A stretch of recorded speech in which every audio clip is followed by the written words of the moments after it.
The Three Sisters by w.w.jacobs and read by Christopher Halton. 30 years ago, on a wet autumn evening, the household of Mallett's Lodge was gathered round the deathbed of Ursula Mallow, the eldest of the three sisters who inhabited it. The dingy moth-eaten curtains of the old wooden bedstead were drawn apart, the light of a smoking oil lamp falling upon the hopeless countenance of the dying woman as she turned her dull eyes upon her sisters. The room was in silence except for an occasional sob from the youngest sister, Eunice. Outside, the rain fell steadily over the steaming marshes. "Nothing is to be changed, Tabitha," gasped Ursula to the other sister, who bore a striking likeness to her, although her expression was harder and colder. "This room is to be locked up and never opened." "Very well," said Tabitha brusquely, "though I don't see how it can matter to you then." "It does matter," said her sister with startling energy. How do I know that I may not sometimes visit it? I have lived in this house so long I am certain that I shall see it again. I will come back to watch over you both and see that no harm befalls you." "You are talking wildly," said Tabitha, by no means moved at her sister's solicitude for her welfare. "Your mind is wandering. You know that I have no faith in such things." Ursula sighed, and beckoning to Eunice, who was weeping silently at the bedside, placed her feeble arms around her neck and kissed her. "Do not weep, dear," she said feebly. "Perhaps it is best so. A lonely woman's life is scarce worth living. We have no hopes, no aspirations. Other women have had happy husbands and children, but we in this forgotten place have grown old together. I go first, but you must soon follow." Tabitha, comfortably conscious of only 40 years and an iron frame, shrugged her shoulders and smiled grimly. "I go first," repeated Ursula in a new and strange voice as her heavy eyes slowly closed, "but I will come for each of you in turn, when your lease of life runs out. At that moment I will be with you to lead your steps whither I now go." As she spoke, the flickering lamp went out suddenly, as though extinguished by a rapid hand, and the room was left in utter darkness. A strange suffocating noise issued from the bed, and when the trembling women had relighted the lamp, all that was left of Ursula Mallow was ready for the grave.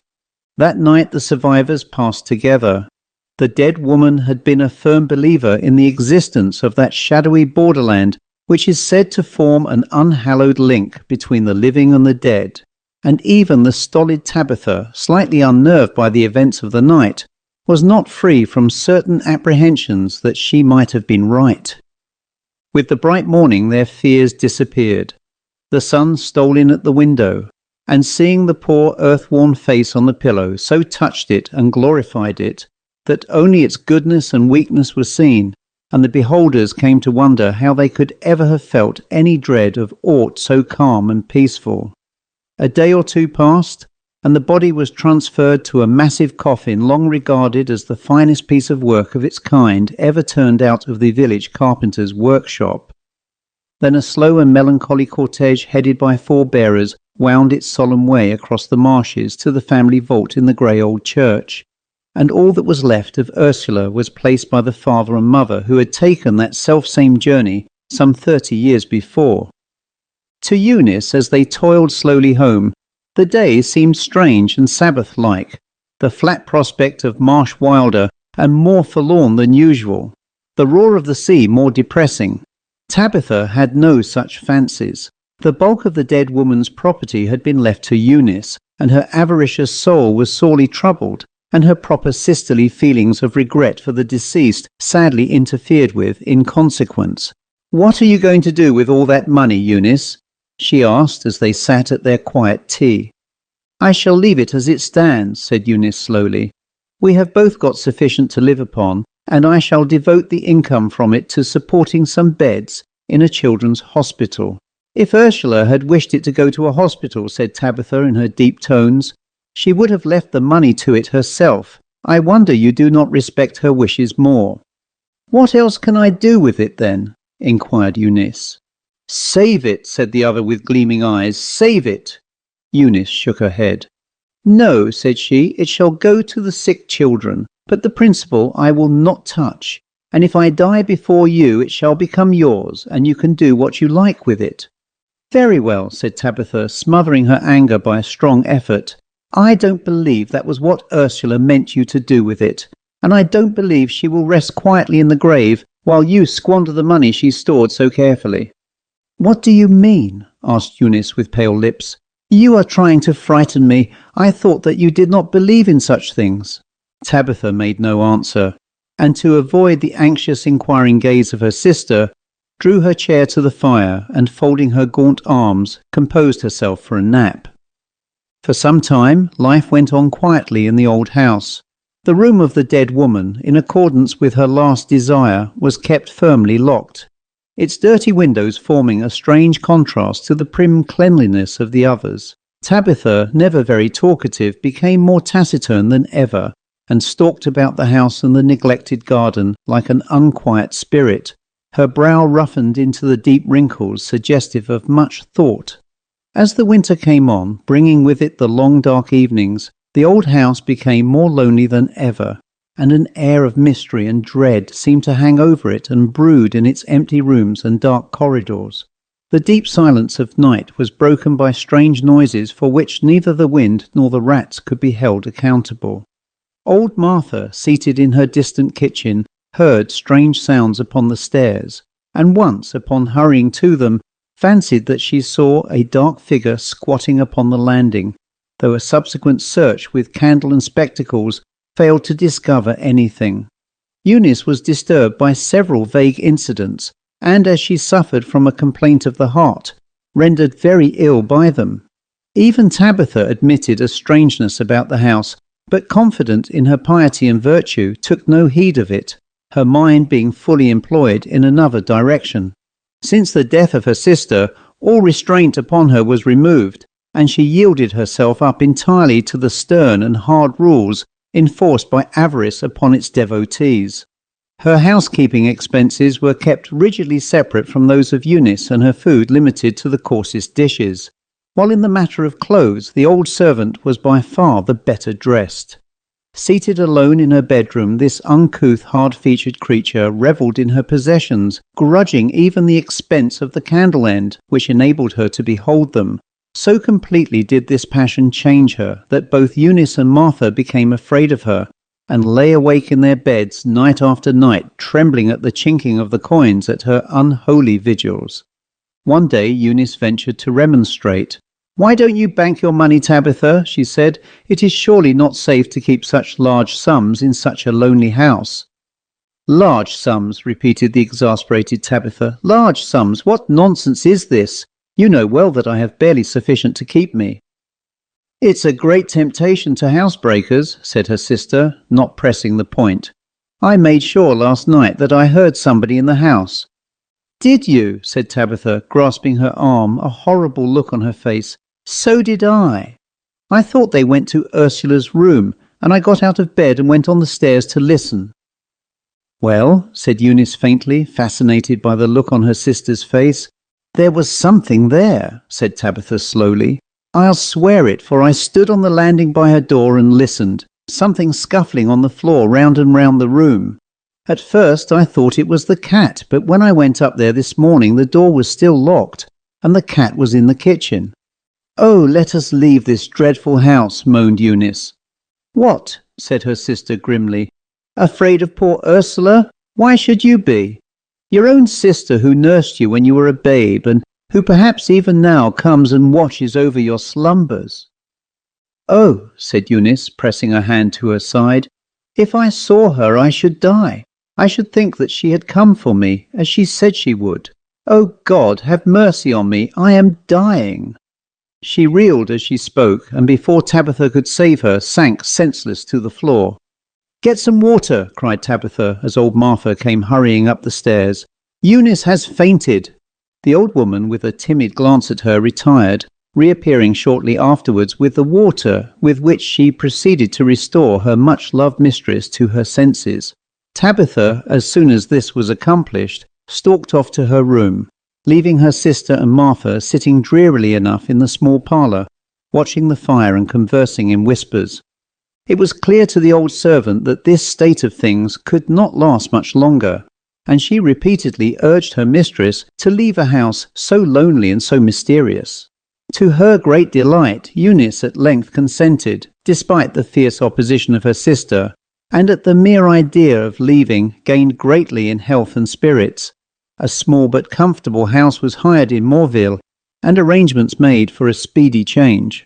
It was the last night in the old house, and all the wild spirits of the marshes, the wind and the sea seemed to have joined forces for one supreme effort. When the wind dropped, as it did at brief intervals, the sea was heard moaning on the distant beach, strangely mingled with the desolate warning of the bellboy as it rocked to the waves. Then the wind rose again, and the noise of the sea was lost in the fierce gusts, which, finding no obstacle on the open marshes, swept with their full fury upon the house by the creek. The strange voices of the air shrieked in its chimneys, windows rattled, doors slammed, and even the very curtains seemed to live and move. Eunice was in bed, awake. A small nightlight in a saucer of oil shed a sickly glare upon the worm-eaten old furniture, distorting the most innocent articles into ghastly shapes. A wilder gust than usual almost deprived her of the protection afforded by that poor light, and she lay listening fearfully to the creakings and other noises on the stairs, bitterly regretting that she had not asked Martha to sleep with her. But it was not too late even now. She slipped hastily to the floor, crossed to the huge wardrobe, and was in the very act of taking her dressing gown from its peg when an unmistakable footfall was heard on the stairs. The robe dropped from her shaking fingers, and with a quickly beating heart she regained her bed. The sounds ceased and a deep silence followed, which she herself was unable to break, although she strove hard to do so. A wild gust of wind shook the windows and nearly extinguished the light, and when its flame had regained its accustomed steadiness, she saw that the door was slowly opening, while the huge shadow of a hand blotted the papered wall. Still her tongue refused its office. The door flew open with a crash. A cloaked figure entered, and throwing aside its coverings, she saw with a horror past all expression the napkin-bound face of the dead Ursula smiling terribly at her. In her last extremity she raised her faded eyes above for succour, and then, as the figure noiselessly advanced and laid its cold hand upon her brow, the soul of Eunice Mallow left its body with a wild shriek and made its way to the eternal. Martha, roused by the cry and shivering with dread, rushed to the door and gazed in terror at the figure which stood leaning over the bedside. As she watched, it slowly removed the cowl and the napkin and exposed the fell face of Tabitha, so strangely contorted between fear and triumph that she hardly recognized it. "Who's there?" cried Tabitha in a terrible voice as she saw the old woman's shadow on the wall. "I thought I heard a cry," said Martha, entering. "Did anybody call?" "Yes, Eunice," said the other, regarding her closely. "I too heard the cry and hurried to her. What makes her so strange? Is she in a trance?" "Aye," said the old woman, falling on her knees by the bed and sobbing bitterly. "The trance of death. Ah, my dear, my poor lonely girl, that this should be the end of it. She has died of fright," said the old woman, pointing to the eyes, which even yet retained their horror. "She has seen something devilish." Tabitha's gaze fell. "She has always suffered with her heart," she muttered. "The night has frightened her. It frightened me." She stood upright by the foot of the bed as Martha drew the sheet over the face of the dead woman. "First Ursula, then Eunice," said Tabitha, drawing a deep breath. "I can't stay here. I'll dress and wait for the morning." She left the room as she spoke, and with bent head proceeded to her own. Martha remained by the bedside, and gently closing the staring eyes, fell on her knees, and prayed long and earnestly for the departed soul. Overcome with grief and fear, she remained with bowed head, until a sudden sharp cry from Tabitha brought her to her feet. "Well," said the old woman, going to the door. "Where are you?" cried Tabitha, somewhat reassured by her voice. "In Miss Eunice's bedroom. Do you want anything?" "Come down at once. Quick, I am unwell." Her voice rose suddenly to a scream. "Quick, for God's sake, quick, or I shall go mad. There is some strange woman in the house." The old woman stumbled hastily down the dark stairs. "What is the matter?" she cried, entering the room. Who is it? What do you mean?" "I saw it," said Tabitha, grasping her convulsively by the shoulder. "I was coming to you when I saw the figure of a woman in front of me going up the stairs. Is it? Can it be Ursula come for the soul of Eunice, as she said she would?" "Or for yours," said Martha, the words coming from her in some odd fashion despite herself. Tabitha, with a ghastly look, fell cowering by her side, clutching tremulously at her clothes. "Light the lamps," she cried hysterically. "Light a fire, make a noise. Oh, this dreadful darkness! Will it never be day?" "Soon, soon," said Martha, overcoming her repugnance and trying to pacify her. "When the day comes, you will laugh at these fears." "I murdered her!" screamed the miserable woman. "I killed her with fright. Why did she not give me the money? 'Twas no use to her. Ah, look there!" Martha, with a horrible fear, followed her glance to the door, but saw nothing.